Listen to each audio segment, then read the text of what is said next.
gates and kind of tell us a little bit about what people will find when they come there. Well, the best thing I would say when you arrive at the gates of such a place, you would think that what can I contribute if I do see a rundown building? You know, because Oyotunji, like I said, is not some far off, distant place. You know, this is still American community. This is in the backyards of other people. And so oftentimes when I'm out places and I see trash, I'll pick it up. It's just something in me. If I see it, I'll pick it up no matter where I am. And so we always ask for people to sort of kind of come from that perspective in dealing with such an environment, because a community is a community. We live in a global village, as I said. And so remember, the people who constructed Oyotunji in the beginning, they built homes. And these are people from New York. They never built a home. Not saying that people from New York don't know how to build, but they never really constructed houses and things. And then this was the Low Country. And so when the local people saw these Africans, these blacks from New York come down here and start constructing the village, they all stood back on the hill and just watched. It was like, oh, dear, you know, because they speak the Geechee or Gullah vernacular. They would say, oh, dear, look at Baba and boy, they build a house on the ground, boy. You know, and they said, oh, my God, look at Baba and those people. They're building houses on the ground. Boy, you ain't know about this whether you come. You ain't know like been young. And so essentially they would say, well, you know, these people are from the city, and we tried to tell them, but let them do their thing, and we'll sit back and watch them learn and help them down the road. And so that's pretty much what happened. A lot of the buildings during that time, if they were not concrete, they sort of kind of were leaned to and fell over, and things began, of course, to look shabby. But it is the duty of the men in any community to make sure that particular community is looking up to par, and it looks like human beings live there. And so anytime you see such a community, then you have to say, well, it's the men, because the men are ultimately responsible for the success of the community. And so within the last 5 to 6 years since we were crowned here at Oyotunji, we've begun to do things differently. Because, as I said, I have a long construction background that began in Oyotunji in building these little houses and different gates and archways. You know, I took up the passion for construction, and I went out into the world, and I traveled, and I worked with all different types of people on all different types of projects, and I brought all of that experience back to Oyotunji when I returned. And so it's hardly a day at Oyotunji where you can't find some work being done to improve something. Because as my father used to say, he was very fond of the self-determination of the Japanese after the bomb had been dropped on them. And he would say, you have to think like a Japanese. If you see something different a day, if you see something broken down, go and fix it right then. He said, the best thing to do is to just put a belt on and carry a hammer with you. You know, so that's the school that we come from. And so it's always to be improved and always to be done better. And at this particular point, we're looking forward to 2012, whereby we will be implementing workshops and work weekends to build sustainable homes and sustainable archways and architecture and the like via some of the technology that's available, like earth ships, earth bag construction, and the like. Because as I've been investigating the last 3 to 4 years since the advent of the different social interfaces in YouTube, is that people in other countries, namely India and China, these countries that are becoming mega centers and mega countries, they really have people on the ground level utilizing and implementing recyclables in construction, like tires, car tires, which are the most ubiquitous item discarded by man today. There's so many car tires. I mean, and this is not an issue that you're going to see on CNN, but there's so many car tires, they'll be at your front door in no time. And so we want to be able to have classes and workshops to show people how to take trash and turn it into cash, or how to build a dwelling for yourself, you know, without deforesting the entire community, without utilizing the things that are made in these industrial factories that produce all types of emissions and chemicals being thrown in the river. And so we all have to remember that as a cultural people and as a people who love nature, just as much as the Buddhists, just as much as the Hindus and the natives, the Cherokee and the like. We have to remember that when we do live and conduct our daily lives, we live in contrast. Now, that's going to be hard for people to swallow, but we are living in contrast to, our gods and goddesses, so to speak, if you will, because they are the physical manifestations of our world. Oshun, Shango, Yamanja, all the different elements all around us, and so we can't continue to abuse them.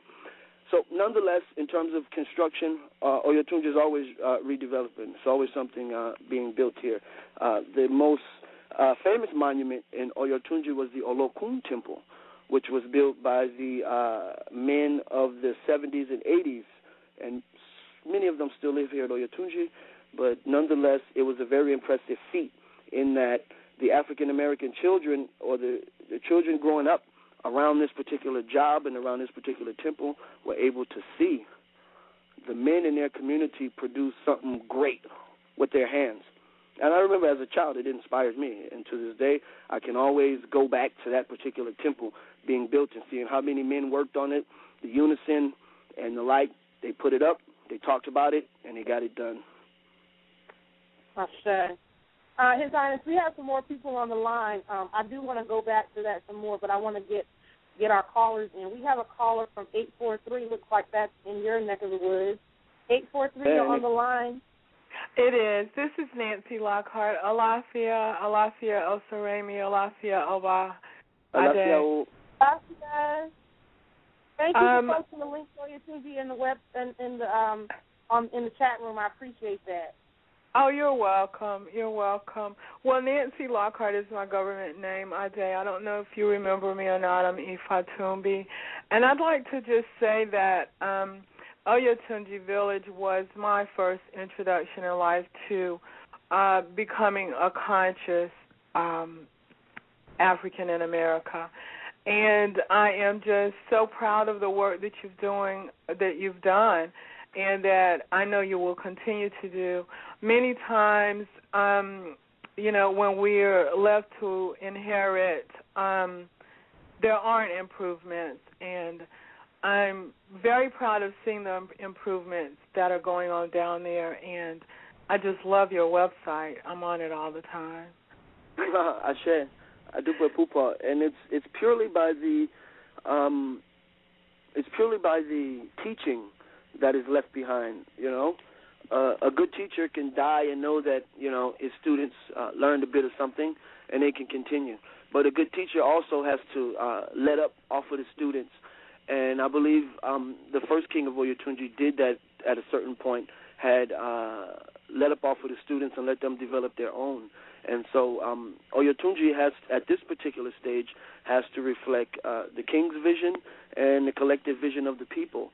And so we always employ people to give us their input as to what we could do better, and not just as to what we can do better, but how we implement that particular suggestion.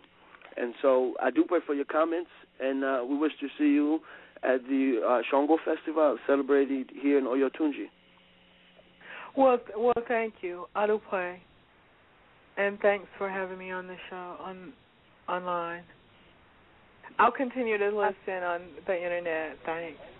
Odabo. Stop. And we have another caller at 937. 937, you're on the air. Alafia. Hello.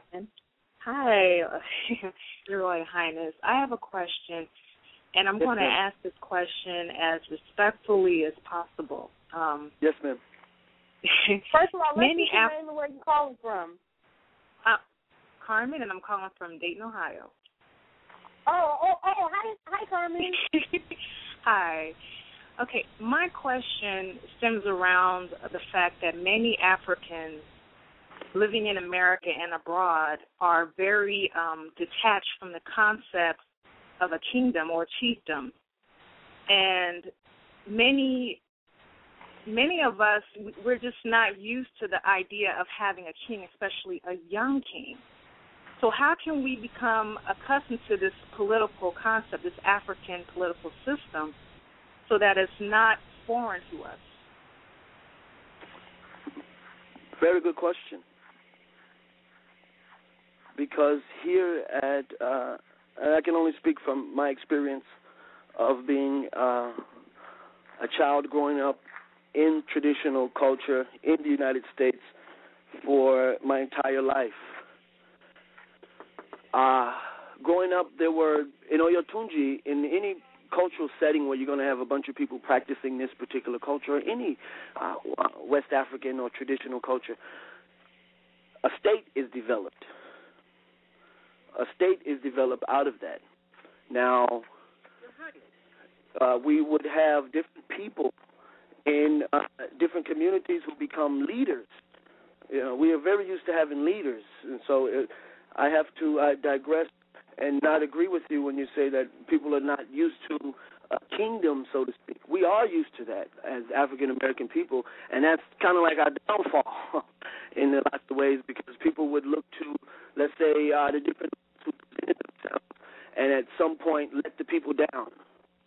And so today, when you, if I say I'm the king of the village, and people say, "Oh, I don't believe in no king," or "I don't," this is general American, "I don't believe in any king," or, you know, "I don't believe in no black leaders. Black leaders, they never did none. Oh, here comes another black leader." You know, so I believe we're very accustomed to the idea of having someone to shine at the top for all of us and make that person great, but then that's a downfall in the understanding or the theology of leadership, because leadership can be explained as an old wise man told me one time. He said that leadership is like this. You could people could be walking in the desert with no water around, and they see water on the horizon, and that water is leadership. So they will march to the water on the horizon, and once they arrive, and it was a hologram, they would drink the sand. You see? And so we do have a history of loving our leaders and decorating our leaders. It's in us, just like going out to party on Saturday night is in Black Americans for the most part. Or every African descendant is to do some dancing. And so at Oyotunji, we decided that a hierarchy had to be set up.